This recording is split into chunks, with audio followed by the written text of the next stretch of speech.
Tokyo Disneyland opened its gates to the public with big fanfare. Not only did it help with more tourism, but it helped with the country of Japan as well, as they need a big theme park to draw in crowds, and other theme park players to rival Disney. One of those people was Shintaro Tsuji, and he wanted a theme park with cute, lovable characters and a kitty with the extra touch.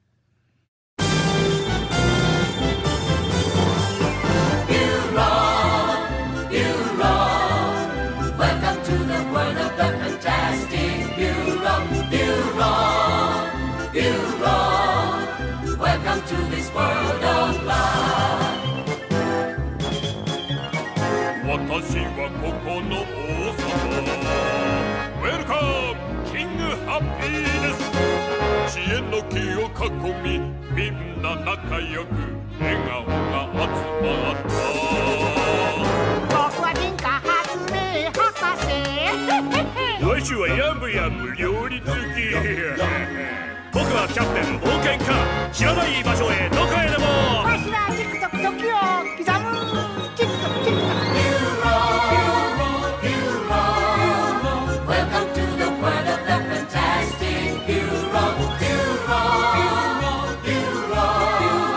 Welcome to this world of love. 僕はトワイライト不思議な魔法使いこの国で一番素晴らしいのさ僕はトゥイコ妖精だフェアリーランドを作ったんだよ僕はメロディー音楽の天才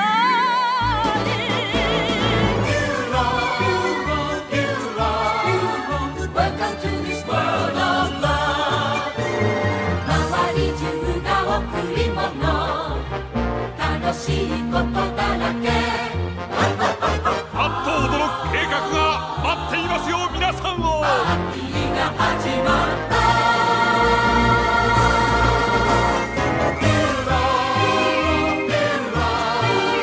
ようこそ不思議な世界へThis world of love, this world of love. Welcome to the world of the fantastic Bureau. Welcome to this world of love.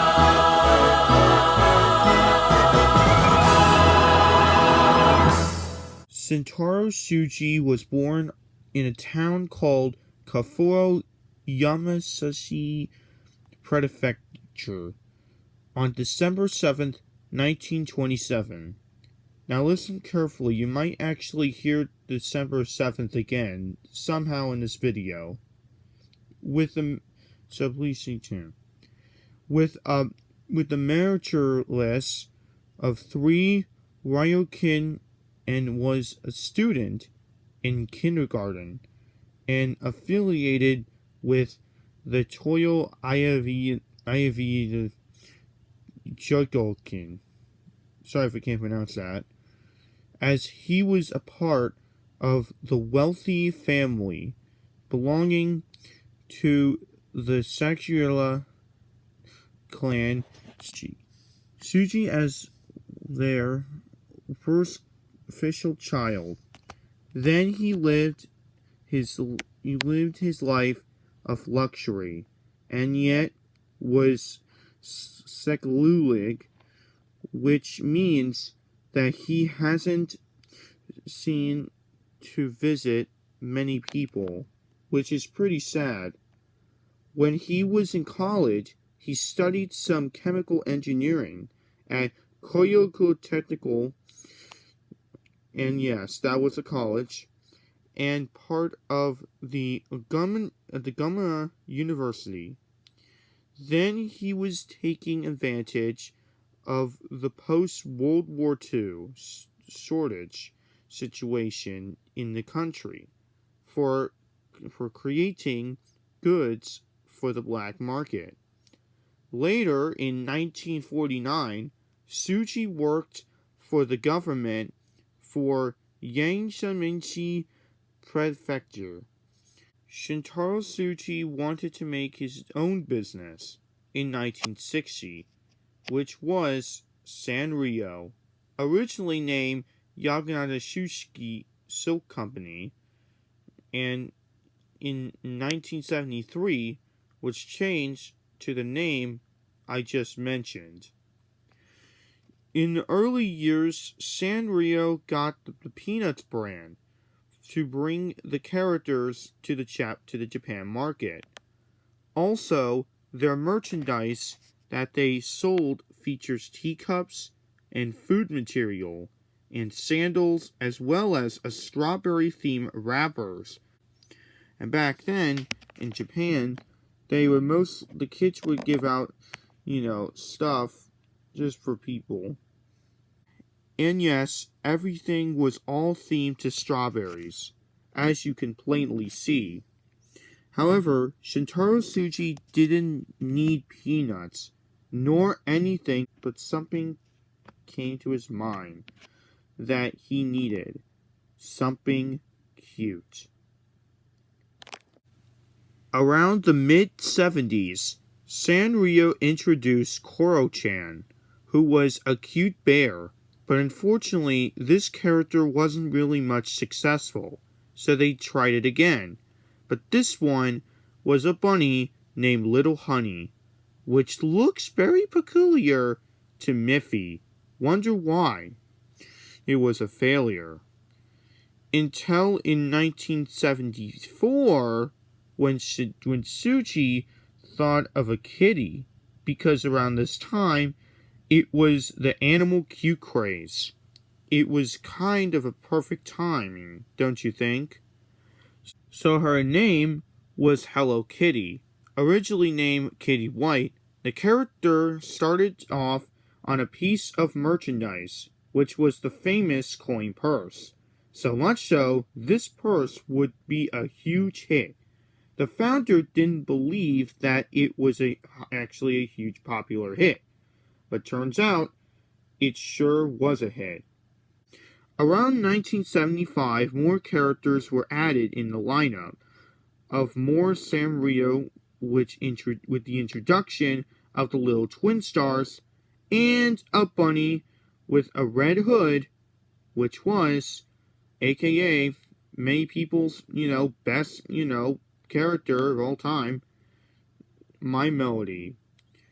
Also, this also the time that they introduced the Strawberry News, which is where the company puts news out for what planning they're doing for the company. However, with the popularity of My Melody, it seems like that Hello Kitty have sort of gone to the wayside and into obscurity. So one woman changed everything around the late 70s, and her name was Yukio Yamaguchi, who is the chief designer who brought Hello Kitty back onto the spotlight. And ever since, Hello Kitty would also still be relevant, but also the ambassador of the tourism of Japan. Apparently, Hello Kitty was mostly marketed for the pre-teenage girls, but however, in 1990s, the character can be like for any age. And yeah, that's pretty much it with Hello Kitty's backstory. How interesting. With Sanrio becoming huge with Hello Kitty and My Melody taking the world by storm, Shintaro Tsuji was thinking about bringing these colorful characters that they had from Sanrio and bring it to a theme park, and that sounds like that would be an interesting idea. Throughout the 80s, with the success of Tokyo Disneyland in 1983, Tsuji realized about the theme park market and that they could be very profitable, and found out a Sanrio theme park was the way to go. and it would spread awareness of Hello Kitty and the other cast of characters in their line. Suffice to say that idea would come to reality. So it's now time to plan what the theming of the theme park is about. Sanrio in the creative team didn't go with the whole fantasy first thing. Apparently, the original theme was supposed to be based on communication instead of Sanrio's original works, and would be completely based original. However, they found out it was the right idea to just stick with their original source material that they already done in the response of Disney's new theme park in Tokyo, which I think was a smart decision. And now it's time to pick the name of the theme park that they have picked. So, they have picked a few names, like Sanrio Communication World, Sanrio Heart Park, and Sanrio Puroland. Would be just some of the names that they have put on the table. But however, one name kind of stood out for them, which was Sanrio Puroland. And if you're wondering what the name Puro stands for, it actually means clown. So if you have an irrational fear over clowns, then I guess you might be scared by the name Puro. Moving on, they decided to make exclusive theme park characters into the park, called the Fantastic Puros. The names for the Fantastic Puros are King Jolly, Twinkie, Captain, Yum Yum, Tinker, Twilight, Melody, not to be confused by My Melody, and TikTok? Wait, are they referring to the social media platform TikTok? Nah, I'm just kidding. But it is kind of hilarious though, because it used the name TikTok in the name.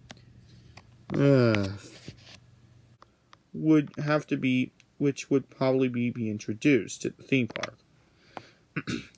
Meanwhile, when the Sanrio crew are working on the concept of the park, Suji officially found the right company to work on designing the park, and that was the Landmark Entertainment Group, which was probably a new company at the time.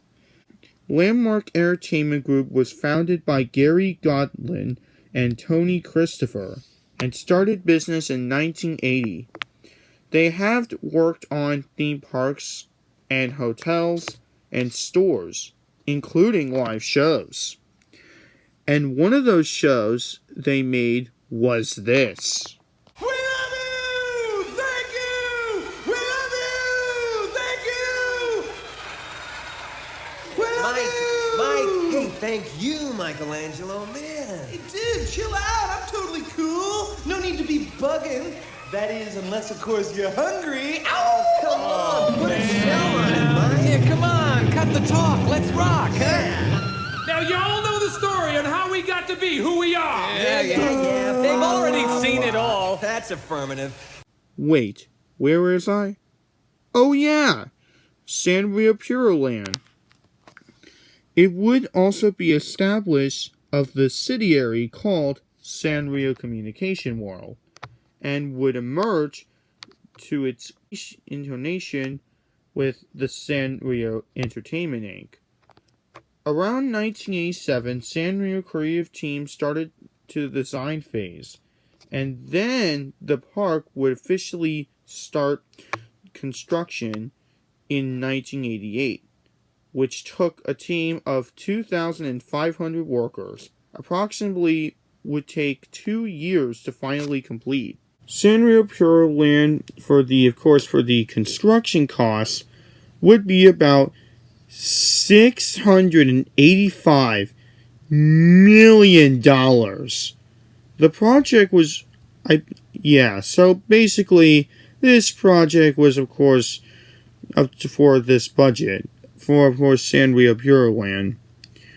Yes, that's how much money that this indoor theme park would also be succeeding for.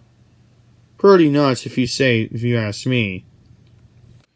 Shintaro Sushi also wanted a second theme park, but this time it would be outside, which would be called Harmonyland. However, I am not going to talk about the history of that park in this video, but maybe a future video sometime in the near future. Who knows?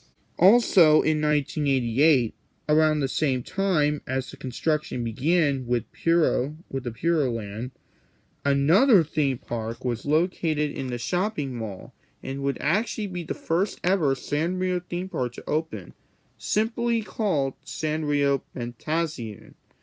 And if you want to know the name of the shopping mall it was La Porte 2, or now today as La Porte Tokyo Bay, in Funanasha City, in Chiba Prefecture, in Japan. This park ran until 1988 through 1995. However, no videos have been recorded at the indoor theme park, but only a couple screenshots and photos have exist, including a handful of merchandise, and of course a reservation card, which of course would mean also a ticket too. So it is kind of a piece of Sanrio lost media that might be documented.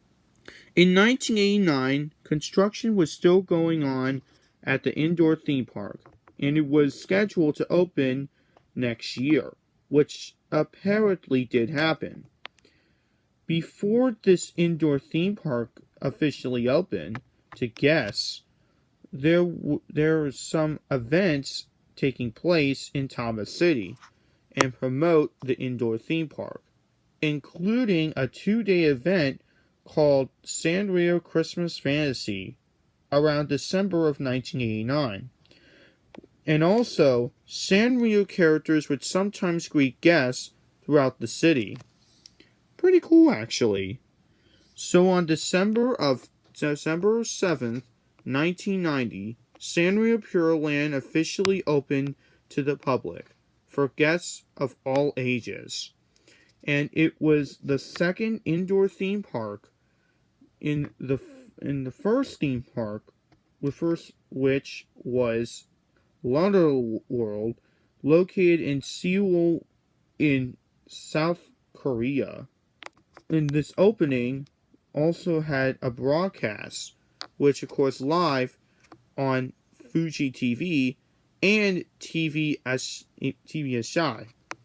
On Gary Goddard's LinkedIn post and said about the project, he said, quote, this project was challenging because it was a major international project in Tokyo and had a very tight schedule for construction, manufacturing, installation, programming, and commissioning, and provided to be very demanding. Landmark Entertainment Group, my prior company, co-founded with Tony Christopher, was originally to create a concept and master plan to fit within the pre-designed building, designed by a local Japanese artist. And from that point on, Sanrio thought that local Japanese design and production companies could handle moving it forward, instead of over the course of a year. Landmark was awarded 23 different contracts, from creating attractions to designing the entire interior spaces and creating the restaurants and retail shops, to providing the audio lighting and show control design for the entire project to be providing on this site personal to supervise installation and programming of all the shows and attractions, to providing an experienced construction manager for the site, to creating a concept and design for a parade at the last moment, and then casting, staging, and producing the parade, and much more. 23 contracts awarded to Landmark, and always at the last minute. And with the directive, this must be done because of this franchise and rather chaotic method of bit by bit contracts. Landmark amazed at one point. Over 400 employees, just over 300 of them on the Puroland project alone, with the half of them living and working in Tama, Newtown, Japan.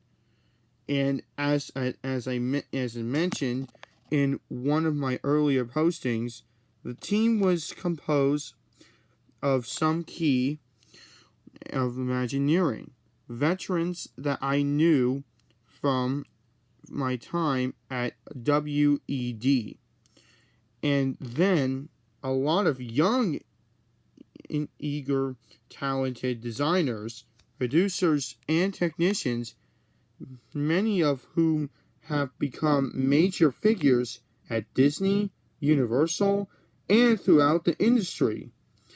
Quite a high-skin, I think it's how you pronounce that, I'm not sure, and at the time, with many stories yet to tell. Many Sanrio characters are present at the event, along with the president, Yuchi Nishagachi.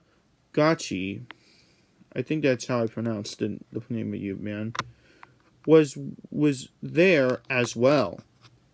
The park would become a huge hit, with the park and of course the tickets already being sold out for the 1991 season. Jeez Louise.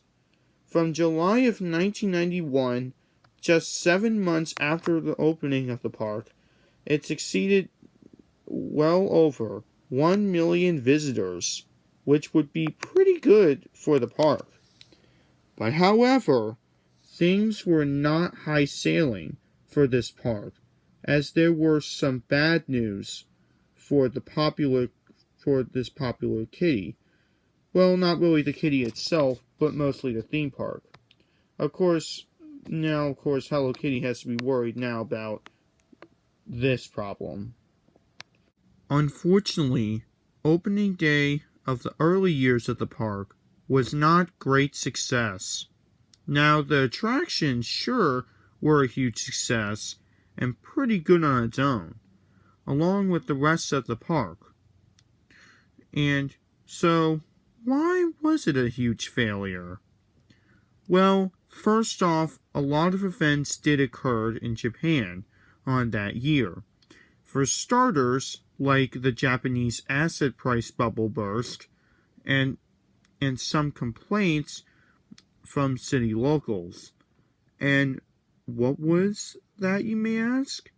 Well, it's the reservation system, which was apparently used to enter the park, was difficult for guests to navigate throughout the park.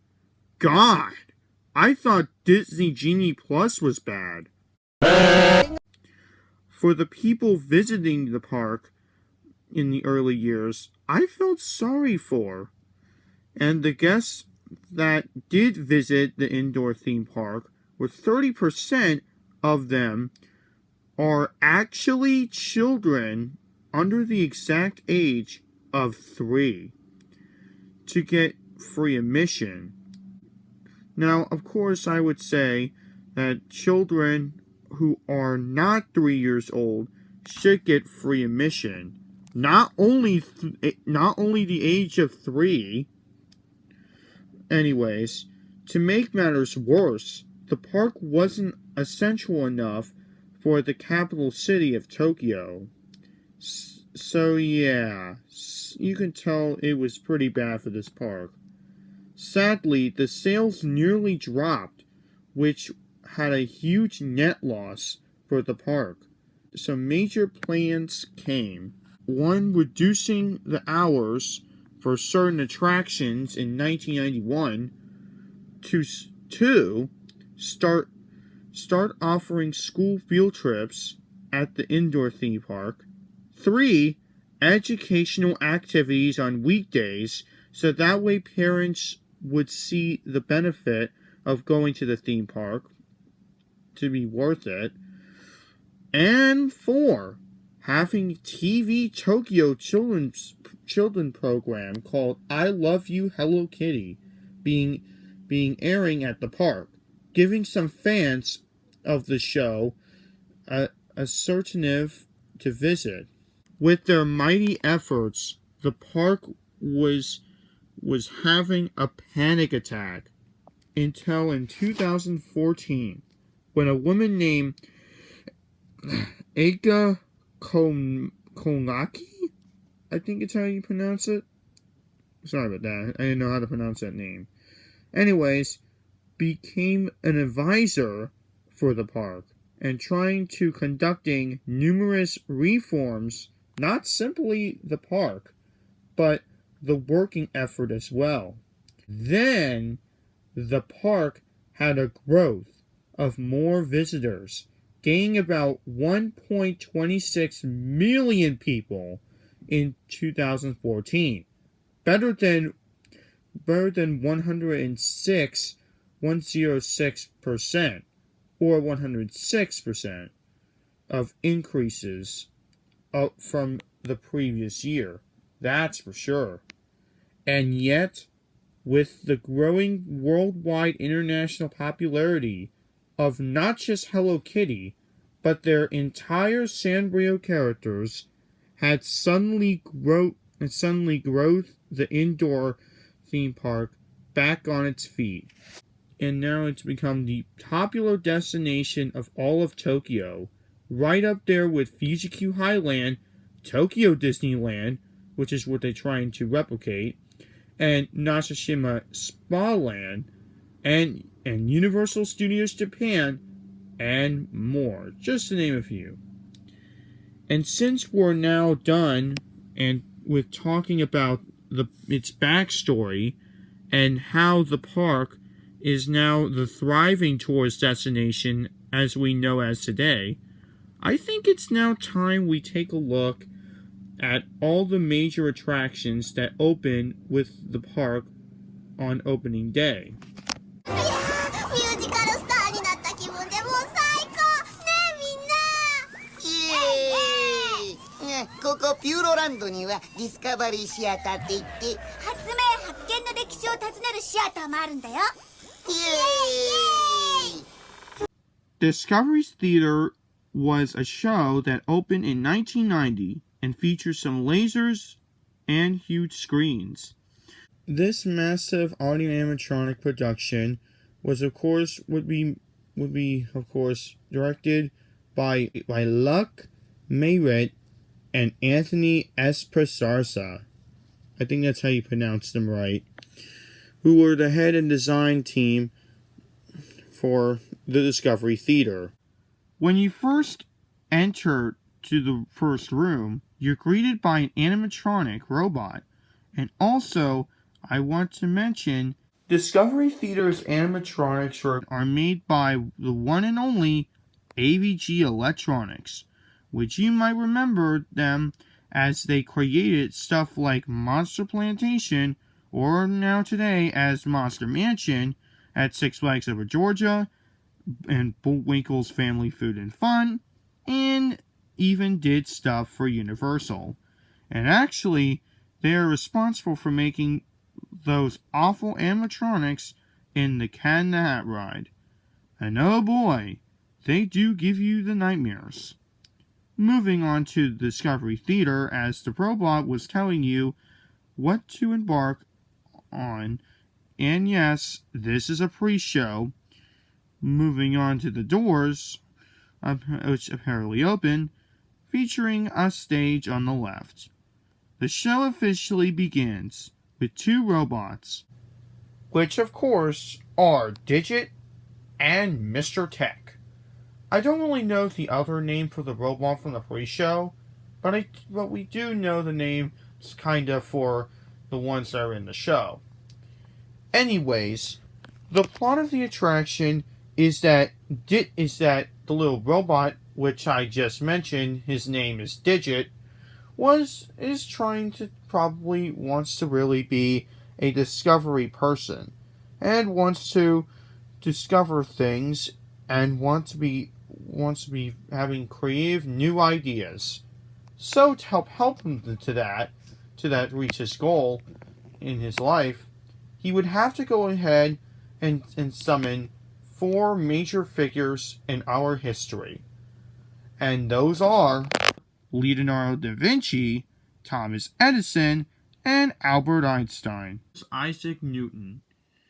And that's kind of what we have with the plot of the original show in the Discovery Theater building. The show ran for a few years, as it was later been changed to an all-new show. Unfortunately, we don't know what date or what year did it close, but I can speculate either 1995 or 1996 respectively. One of those 2 years. The reason of the closure is unknown. It could be due to the attendance of Puroland at the time, as they are trying to do new offerings to bring more locals into the park, including more families. But whatever the problem is, it seems like this one of a kind show with good education for that, well, I guess it was good while it lasted. The replacement came somewhere around 1997. 2 of the animatronic robots were remaining, but the other animatronics were either thrown to the dumpster or someone decided to use it for a good piece. But it's unknown. But however, much like the original attraction, since there is the full show out there, and also the soundtrack, this new show unfortunately was not documented that well. But there is one video of the show, but sadly it's not the full show, which means parts of the show is pieces of lost media. But we can just put it in the partially lost media category. But the show involves around Batchmaru, Pandaba, and Hello Kitty. At least that's all we know, and of what characters they had in the show.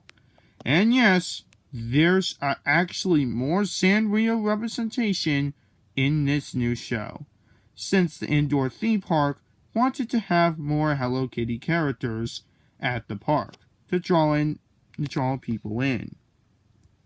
This show was supposed to get the kids hype up, which seems like the demographic was probably relating to kids. Unfortunately, it's unclear what the title is for the show until my friend actually helped me figure out the name of the show, because I really don't know Japanese all that well. In the name was Sanrio Puroland 4 Computer Review, so I'm not sure if this is actually the official name or the title for the video, but I believe Computer Review could be the official name of the show, while the name Sanrio Puroland 4 could be part of their trip to the indoor theme park as a part of, another part of the video of the trip. Anyway, the show ran throughout 1997 and possibly 2003, but it's unknown when it was the show with the closing date came out. It's unclear if it was short-lived or if it stayed for a few years, but who knows. So while I was actually editing this video, I actually saw another show that I didn't know even existed.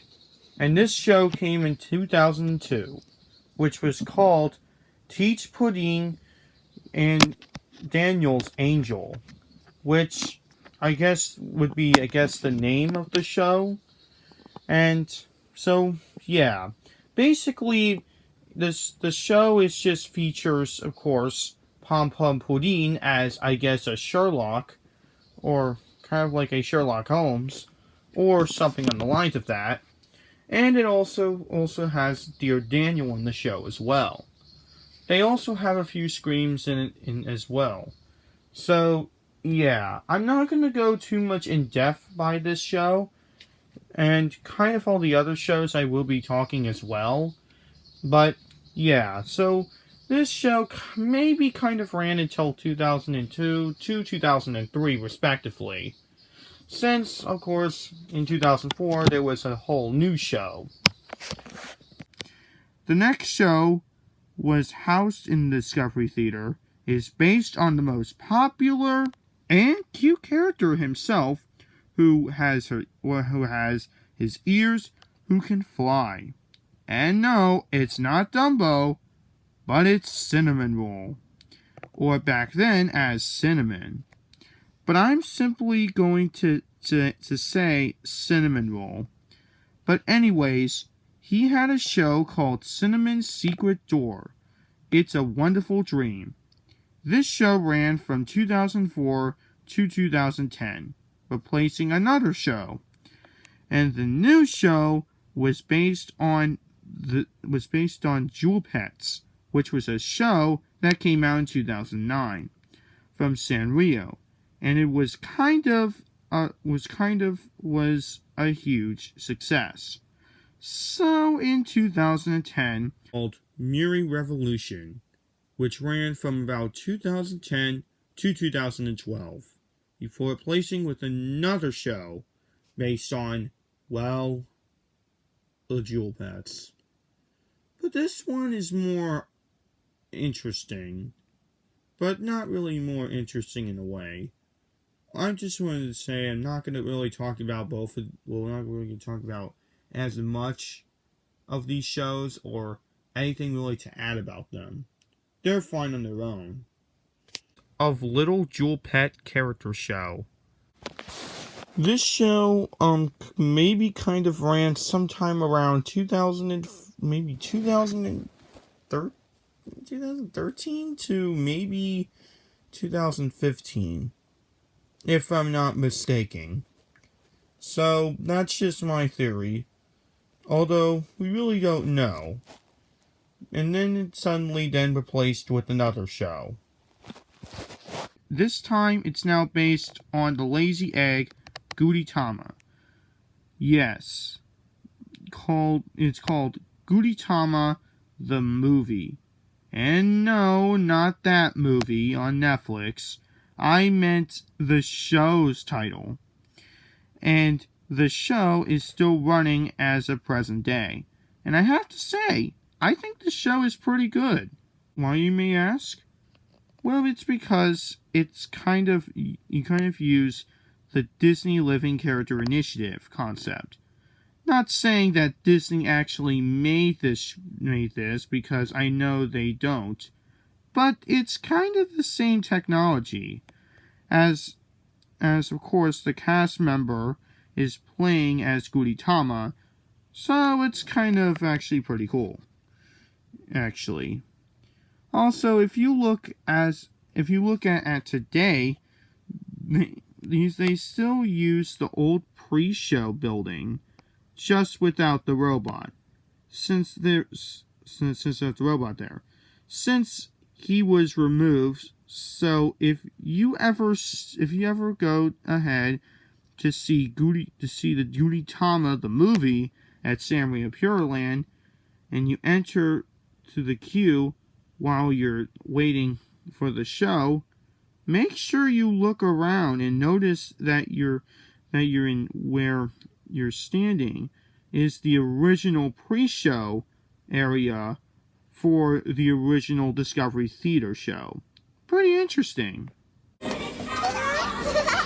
こっち君たちターボここがピューロアドベンチャーよ洞窟を抜けていくんだねうわーなんだか綺麗なとこに出たようわすごいや The Fantastic Puro Adventure, or Fantastic Puro Boat Ride, whenever you want to call it, also came out in 1990 and was based on the theme park exclusive characters, the Fantastic Puros. Also, this ride also has a clone at their second theme park, Harmonyland. But we're not talking about this version. No. We're talking about Puroland's version. It's unclear what the story is for this attraction, but I think it's just you travel to the world and go to the many villages. But that's just me. The animatronics are made by AVG, which I just mentioned in my last entry. The ride was a huge success, but unfortunately not for long, as Sanrio Puroland was unfortunately getting declining sales, and plus, Hello Kitty and Friends characters were mostly kind of the norm.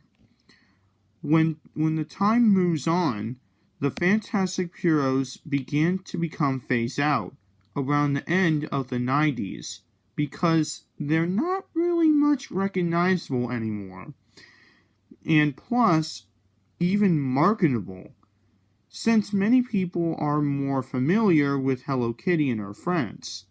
So Fantastic Puro's mascot walk-around suit started to phase out, merchandise, and its boat ride.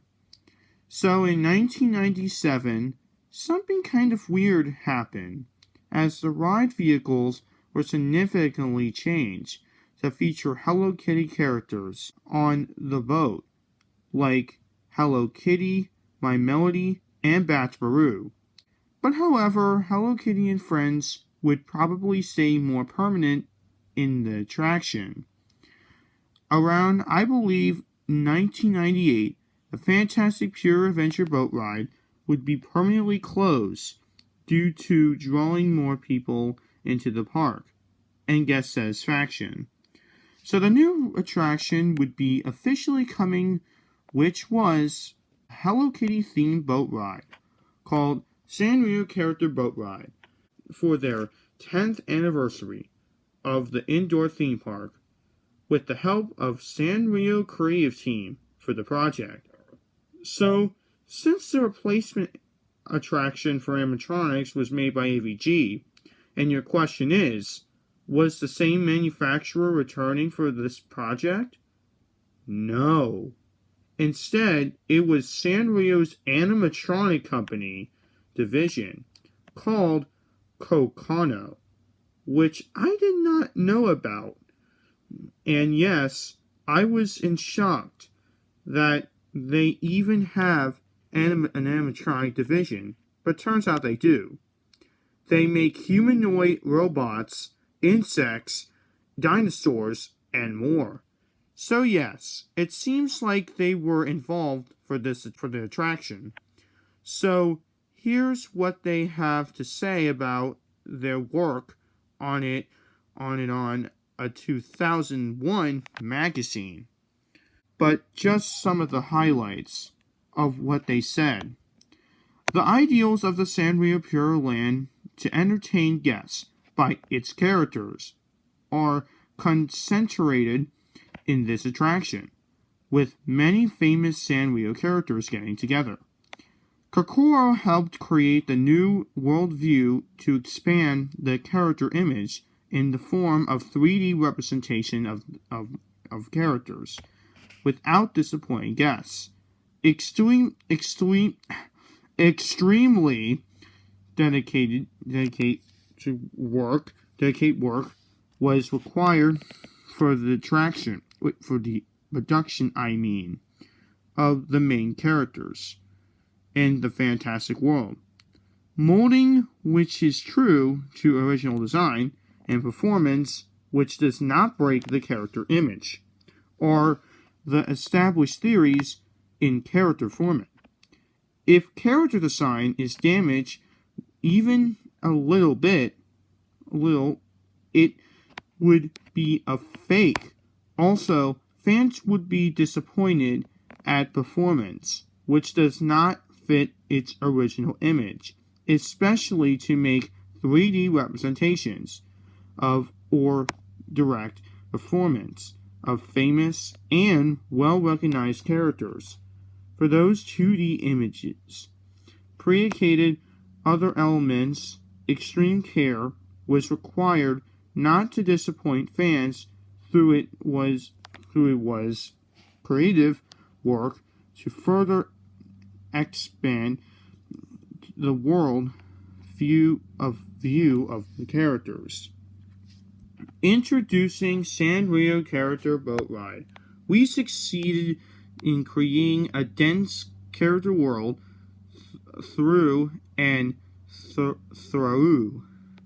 is discussions to build design structure of each character's own, which does not break the character image, and to realize a ball in the unprecedentedly gorgeous castle, also in character forming. We made efforts to meet the needs of satisfactory and delicate 3D representations in terms of material, section molding method, and costumes through detailed discussions with Sanrio designers.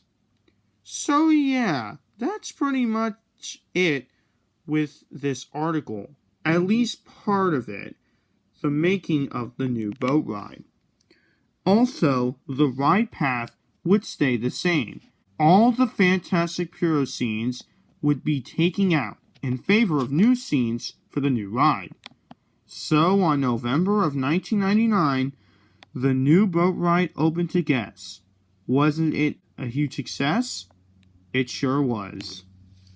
The plot of the ride is that Hello Kitty is having a grand party at the castle, and you're invited to the guests to come along. So let's explain about the ride, shall we? Now, disclaimer.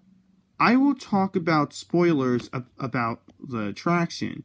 If you guys never rode this attraction, or want to go to Sanrio Puroland that bad, or you're going to the park on your trip to Japan, I guess you can skip this entry if you want to.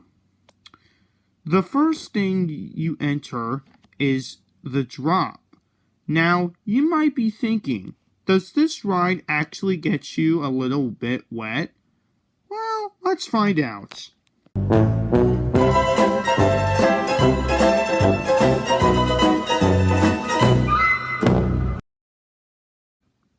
Wow, that's a pretty slow drop. You now entering into the first scene, which is the little twin stars in their cloud machine. Moving on, we enter to My Melody's house, getting ready for the party. Then we have the Monkichi scene, where they see that they're having their own party by their own, with Monkiki holding the invitation. Then we have Prochaco scene, as we're seeing him on his new flying glider machine. Also, is it just me, or does it remind you of that kiddie ride at Chuck E. Cheese's? Moving on, we're at Karopi's section of the attraction, as all of them are doing some stunts for the party. Next, we see Pom Pom Pudding, as he's cooking some stuff for the party. We are now entering to another lift hill, and when you're trying to enter on the top, you'll see little dinosaurs. Not literally, but just dinosaurs. From Sanrio's We Are Dinosaurs characters. Then after this, you're now in Bataru's home, seeing his friends play a casino game. Moving on, Bataru's next scene depicting him all dressed up in more of a tuxedo outfit. Pretty cool. And the next scene also shows his mom exercising. And the next scene where we see his mom smacking him on his butt. You know what this reminds me of? This reminds me of that one episode where Pingu's mom, slaps Pingu's butt. I wonder if they got some inspiration, but I highly doubt it. Now, Bataru peeks out of the hole, and then the door opens, seeing a great view of the indoor theme park.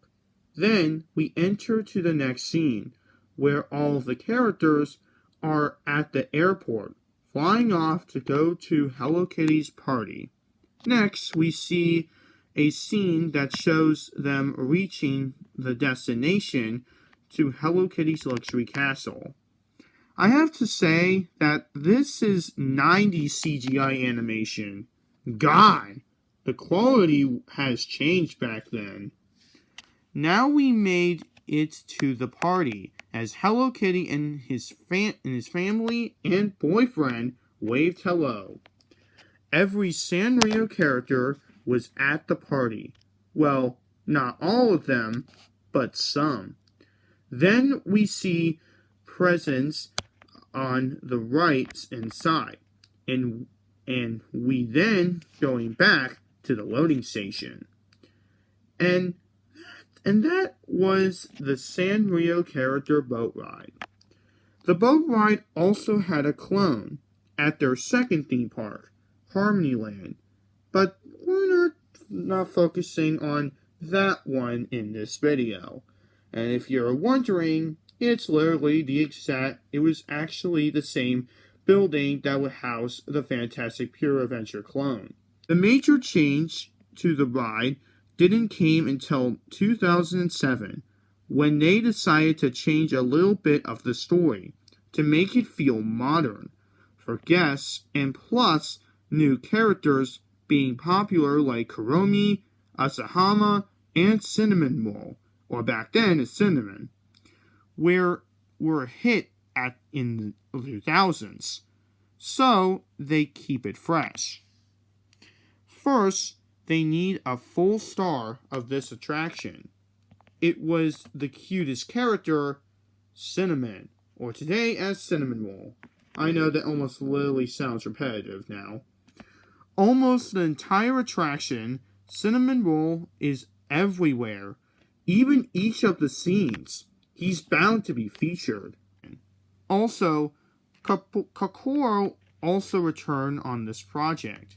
In February of 2007, the brand new look for the Sanrio character boat ride first opened to the public.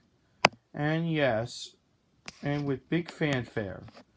And basically, it was a huge success. And also brought more people into the park. Also, I also want to mention that there also were changes over the past decades or so, with the changes that were occurred. So, I won't be talking about these changes, because if I do in depth, it would probably be more of a longer entry. However, this boat ride unfortunately had an incident in 2015 of a 5-year-old kid decided to do a dumb idea. Apparently, he fractured one of his fingers. Now, why, you may asking? Well, he was reaching one of his hands out on the waterway, which ultimately jammed into one of the boats on the metal stopper. Ouch.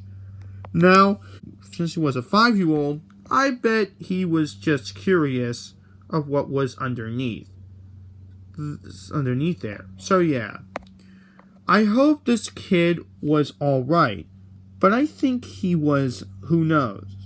So yeah, this boat ride, in my opinion, is the best boat ride for a great, powerful message. And it's always keep your nice friends with you and never lose them in any way, because they all support you. Not all of them, but some of them do. And this boat ride really delivers and used in it the way the other boat rides don't have, which is keeping your friends that are nice to you in your lifetime. When I first listened to the soundtrack, the English subtitles for this specific attraction, it almost made me want to cry. So I felt a little bit of an emotional feeling. I bet some of you have a different opinion on this boat ride. But yes, I believe that this message makes it a really good attraction and definitely a worthwhile time visiting this boat ride while you're there at Sanrio Puroland, if you ever go to this park in the future. 皆様、夢のタイムマシンへようこそおいでくださいました。これは単なる乗り物じゃありません。皆様、人類未踏の世界の果て、そう、4次元の世界へ。ドキドキするな。The Time Machine of Dreams opened with the park in 1990 and was a simulator attraction where your seats move. It's kind of like some movie theaters had as well, for some movie theaters with movable seats. Sort of. Mostly house 3D full-on shows. The first 3D show was something completely original, but still called Time Machine of Dreams. The plot of the attraction is that the guests are experiencing the high-impact journey into the fourth dimension through time and space. This film was directed by Rick Harper and produced for us by Chris Kubkocich. As I believe that's what his name actually is. Anyways, the concept design for the theater was of course done by only SYD method, with follow-up for the art design being Eddie Martinez and Luc Mayran, who of course would be responsible for, of course, the art for the design for the art direction. I would have to say that yes, I think it definitely does look pretty good, and would be the first 3D 4D production of the company. Unfortunately, it ran short-lived, from 1990 to 1993, so it's unclear if people actually filmed this attraction at the indoor theme park. Probably not, since it ran for about 3 years of operation. Anyways, the second show they showed was Godzilla. That's right, the beast himself. Since he was so popular in Japan, so a simulator adventure was no exception. Ever since 1954, this giant beast became an icon by many. This 3D show was Monster Planet of Godzilla and opened in 1994, but still keeping the Time Machine of Dreams name.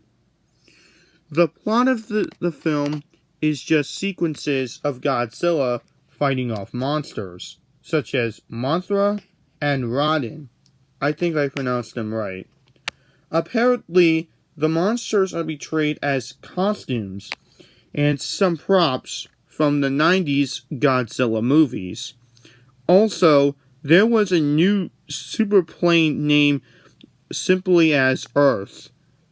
Apparently, Hello Kitty was supposed to be in this film, but mostly while you're waiting until the actual film starts. However, not all of the film for the Sanrio Puroland version is incomplete, so it's kind of still lost, but it's kind of partially found, sort of, but not the full Sanrio Puroland version. Also, this film was also on a bonus feature only in Japan only, called Godzilla Final Box. This one is the one without the Hello Kitty footage because of illegal issues. It seems like there's also a soldier animatronic, probably made by AVG, but possibly used for the old show that replaced it. Not this one, but its replacement before, when we were talking about the first part of this entry. Anyways, there's kind of really much a lot that went with this film, but we are not going to talk about it a lot here since we have to move on. Monster Planet of Godzilla closed in 1998 to make way for Digimon Grand Prix. Yeah, but I'm not going to be really much talking about too much of the films, but I will do is summarize all of them that I know of. A One Piece simulator show. Space Time Detective Simulator Show. Digimon Savers. Gigi Kitaro Yokai Japan Rally 3D. Not to be confused by Yokai Watch. It's not pretty much all the shows that I can cover, but I bet there's more. They're probably lost, but who knows. Unfortunately, in 2013, the Time Machine of Dreams unfortunately was closed for Hello Kitty Land, and now today it's now a meet and greet. And including Gudetama Land as well as one of the replacements for it. But for some reason, the theater was remained intact, mostly for employees only, and the characters to go backstage.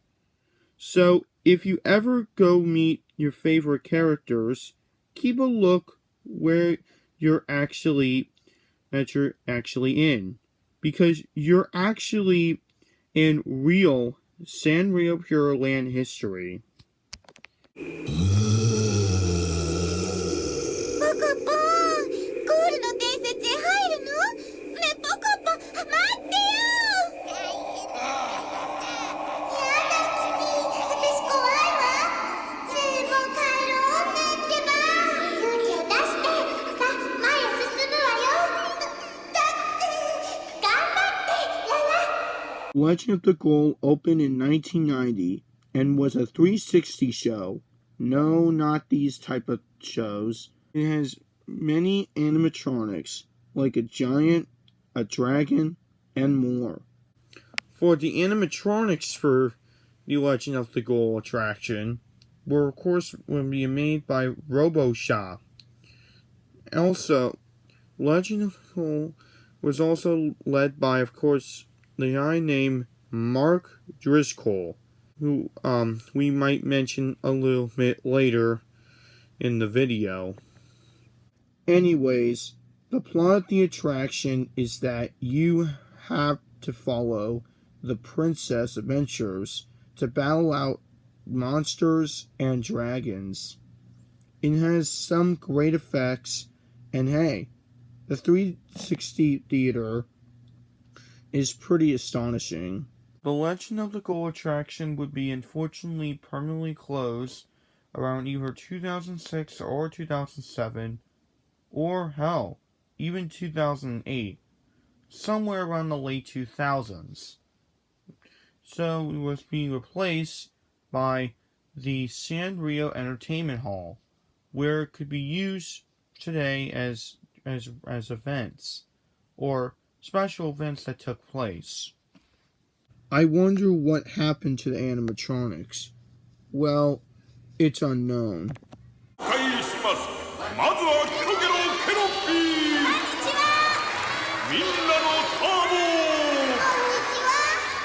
マイメロディー。アンヨドン。リトルツインスターキキとララ。トーココーンです。そしてピューロランドから心を込めてご紹介します。最後のスペシャルゲストはハローキティ。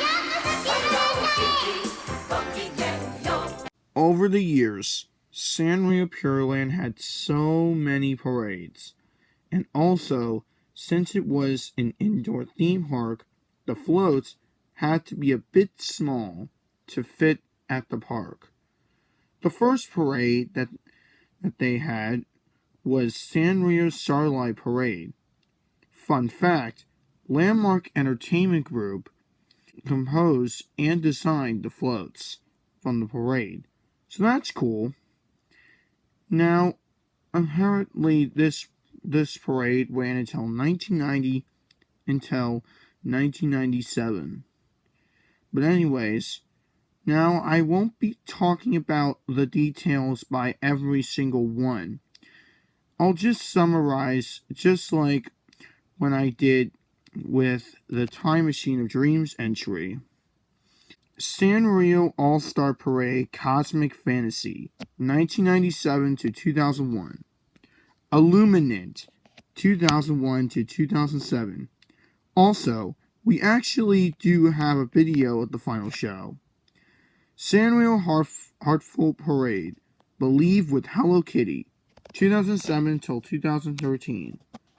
Hello Kitty 40th Anniversary Parade, the Argado to Everyone, 2013 to 2015. My Melody and Little Twin Stars 40th Anniversary Parade, the Oh My Yardie to You, 2015 to the same year. For the seasonal parades, we have musical show The Pure Christmas, 2018 to present day. Pure Summerfest Live, 2019 to present day.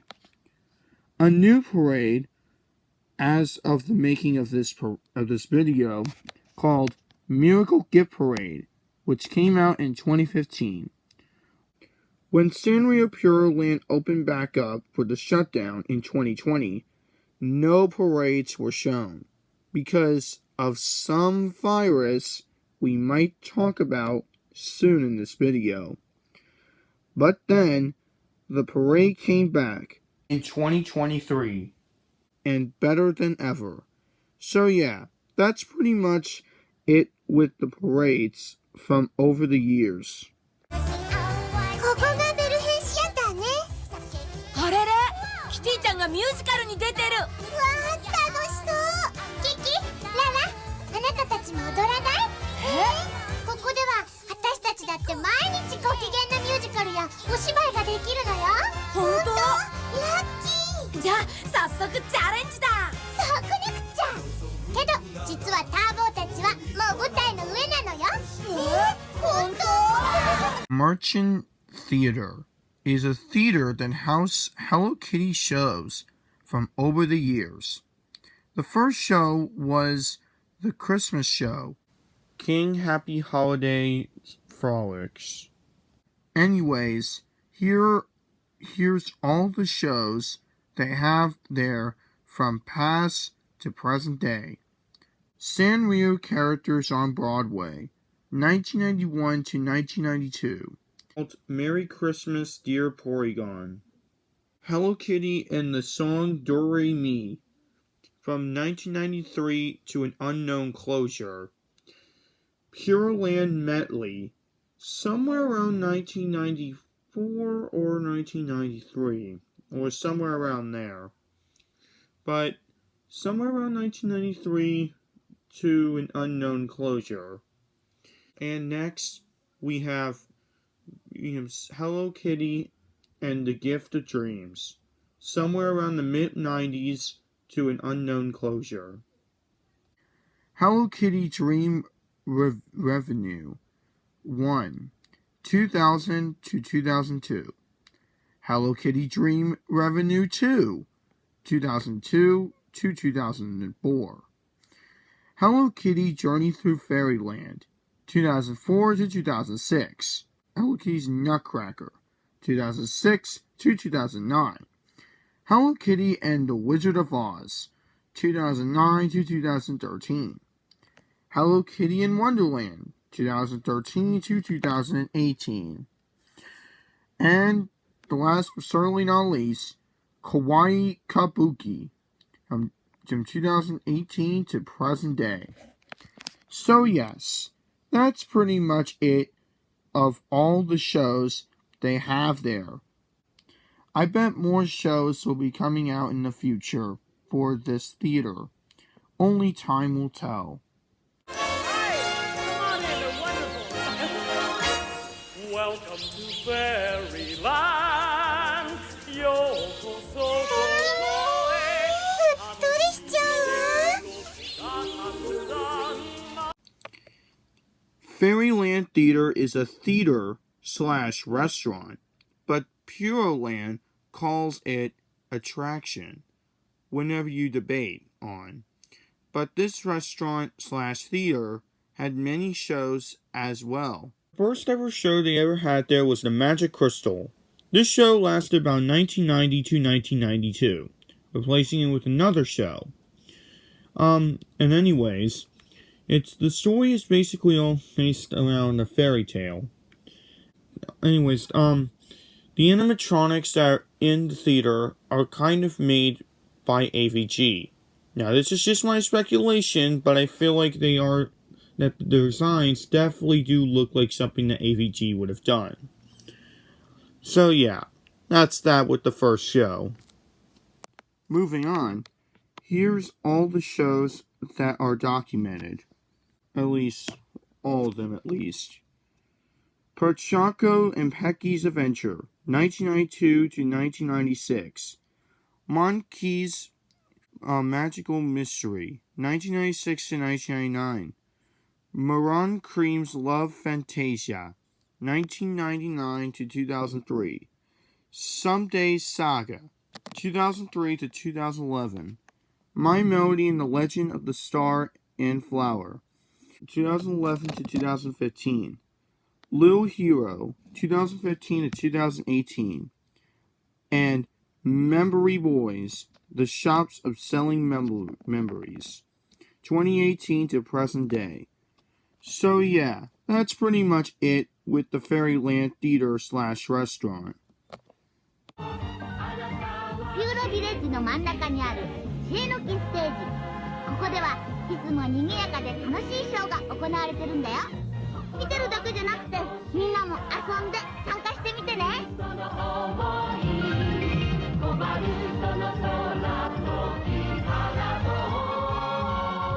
The Wisdom of Tree stage was purpose for using shows and special events were used there. Now, I'm sure there are a lot of shows over the stage's lifetime, from the weird to okay at best. Although, I would like to talk about these shows, but there was one I would like to talk about today on this video, but the reason is because I don't want this video to be extremely long. So yeah, we're only going to be talking about just one. So sorry if we're not mentioning every single show on this part of this entry.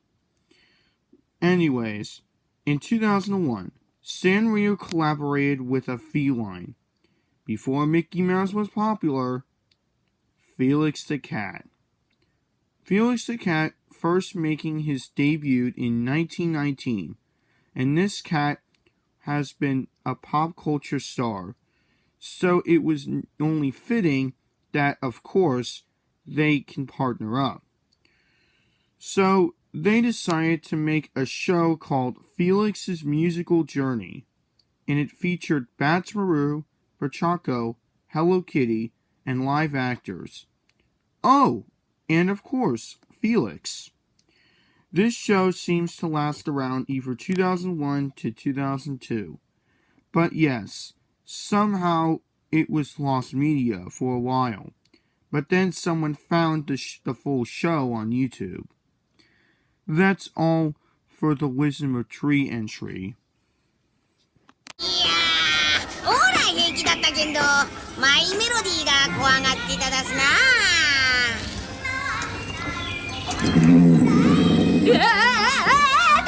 助けてくれた。ほら、やっぱり。やっぱりポコポコ怖がりだ。怖がりだ。Sanrio Puroland had a few smaller details from everywhere you look, like the mini planets that they have. These are animatronics made by nothing! I'm just kidding. It starts with an A and ends with a G. Anyways, so here are the mini planets that they have there. Starting off with Ice Cream Mini Planet, Candy Mini Planet, Juice Mini Planet, Bakery Mini Planet, Photo Mini Planet, Chocolate Mini Planet, Electric Mini Planet, Print Show, and the Discovery Bathrooms? Okay, that's sus.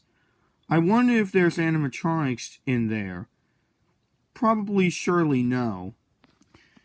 In the current state of Puroland, the animatronics are completely in decay because of maintenance. Now I feel like when I go to the world's largest McDonald's, when I see Mac Tonight not working. That's why I feel like if I would go to Puroland and see these animatronics not working. Who knows? But who knows what the future holds for these smaller shows.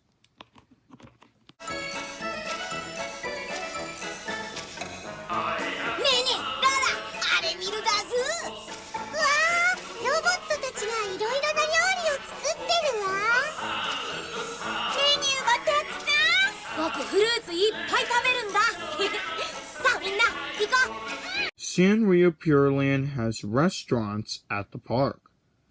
From some delicious Japanese food. From restaurants like the restaurant Yakta and Food Machine Restaurant, where you can see animatronic robots in their show. It is called The Great Puro Food Machine, as you can see them sing some tunes for you at the restaurant in their food machine. These animatronics are made by Creative Presentations. Unfortunately, these animatronics in the restaurant itself was getting a new name and a remodel. As a result, changed to the name Sanrio Rainbow World Restaurant because they wanted to feel very, very modern. It's not confirmed. So, what happened to these animatronics? Either give it to an employee or destroy them. Who knows? みんなの街がそこは世界で一番サンリオな場所。新サンリオピューロランド。In 2013, Sanrio Puroland added a new area called Sanrio Town, where you can check out Hello Kitty's huge mansion house, or go and play the UFO catchers at the arcade, and a new dark ride. But yes, if you were wondering where it was replaced by the Time Machine of Dreams attraction. What it was this new dark ride will be based on, well, My Melody and Kuromi, and the attraction called My Road Drive, sponsored by Fuji Film Imaging Systems. As you're taking on an ECO Melody car made by My Melody's rival Kuromi, as you will go around Fairyland, as there are 6 photo points where you can take some photos. No, I'm not mad about the Sanrio creative team. They tried their hardest on this ride, and I do give them praise, but you can tell they had a low budget, which I'm fine with. So yes, that's pretty much it with the new ride. Is it amazing? No. Is it bad? No. It's just alright, and best. I've not ride this at all. I'm just saying my opinion from the videos I'm seeing. In 2018, a new sensory show came out called Nakayoku Connect, which features Hello Kitty, Kuromi, Pochako, Wish Me Mel, Cinnamon Roll, My Melody, and Dear Daniel in this wonderful show. And as of the making of this video, it's still running as of today. In 2020, a lot of people want to forget about the year because of the coronavirus spreading wildfire. And Japan was one of those places to have it. So every theme park had to be shut down, like of course from the US, for the virus. And that includes Sanrio Puroland. So on July of 2020, the indoor theme park closed for the COVID-19. Then, on the same year, the indoor theme park opened back up, but this time with new safety guidelines. The new policies had to be implemented.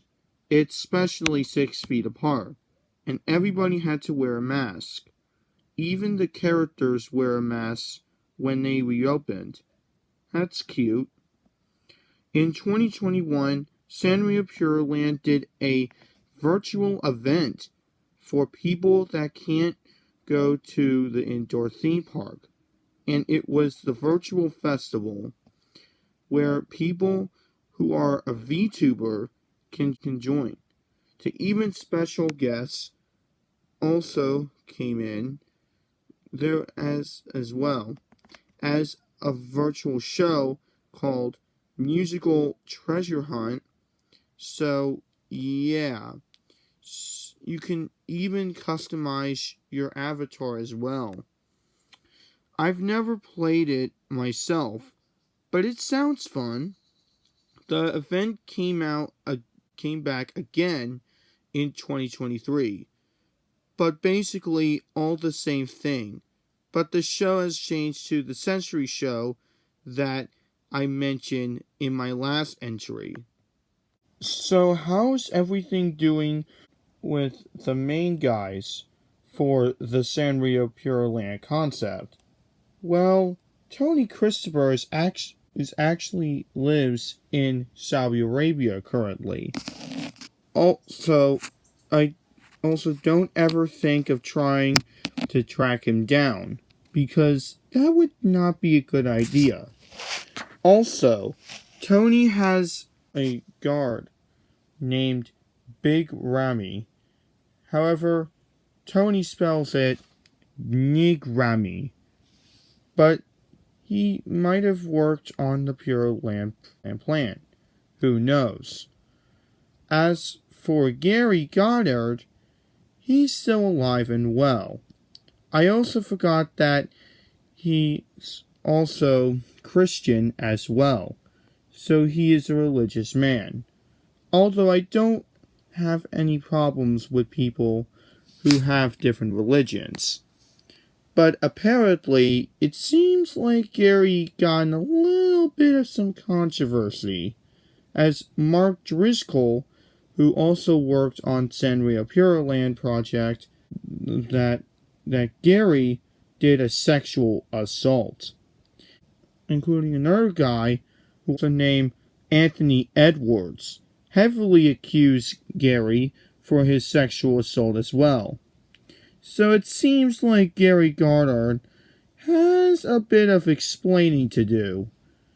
Even though this is not in the entry, I also want to mention Shintaro Tsuji, since he also made this park to a reality. Also, he's not at Sanrio anymore, as he was retired, probably because he was getting older, so sadly, he doesn't really work at the company. And with Tsuji gone, the company is still alive and well, so don't worry. Sanrio Puroland is a beautiful park that has some fantastic attractions to one-of-a-kind shows. It's a Sanrio park that's meant for Sanrio fans. But wait, hold on. This park is meant even if you don't like Sanrio. You can still have a fun time at this park. It's a park for all ages, no matter the gender, and there's no guidelines. For that, Sanrio is for girls, even though I am a boy. And I like Sanrio, and it doesn't mean that I have to like Pokemon or Five Nights at Freddy's. I can still like Sanrio for that matter. And actually, the founder is a guy who wants to have this company and his theme parks for any age and gender. I founded Sanrio as a pretty cool company. So yes. But what's that I'm saying? Well, when it comes to Sanrio Puroland, and if it wasn't for Landmark Entertainment Group working on this project, we could have a park that it's now up there as the go-to place in Japan. It did struggle in the early years. It went all the way to the top to succeed that goal. Plus, Sanrio is already working on another theme park in 2025. But that's a long time by now, and plus it's in China. So the future of Sanrio doing theme parks and Hello Kitty are not going to go away anytime soon. And I have to say, go and check out this phenomenal indoor theme park. I'm sure that your reaction would be surprised of how much effort the park got. Because this theme park will live on in a theme park landscape for many generations of children, from a birth of one kitty.